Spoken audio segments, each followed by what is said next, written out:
Finally बाहागर सरीगला।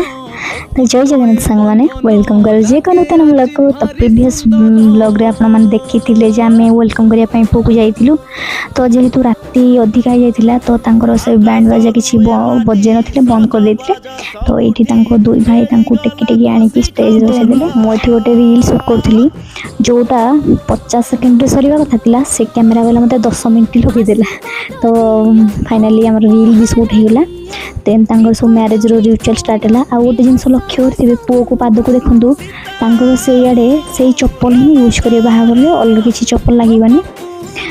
Then marriage जो ritual start है। तो ये जन नना थे मैरेज करते माने से एमती बसते जे कैमेरा वाला कोई प्रोब्लेम होता वीडियो शूट करने कि जिते कहले भी से टोटाली ही शुणिले। तो एमती ही शूट है।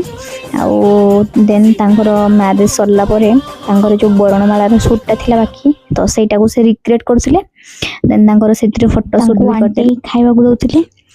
आंटी निज हाथ में भी दुई जन जाक खुआई देले। खाଇବା सरला समस्ते घर को बाहर जेहेतु मैरेजटा मंडप होता। घर को गला बेलू राति 4टा हो जाता। ओडिया रिचुअल जमी अच्छी विदा कर झील को से सब रिचुअल फॉलो करके विदा करागला। तो वीडियो केमती लगे आपने कमेंट निहाती भाव जनइबे। फाइनाल मैरेज होगा। पुणी देखा गोटे नूतन ब्लॉग रे। Thank you.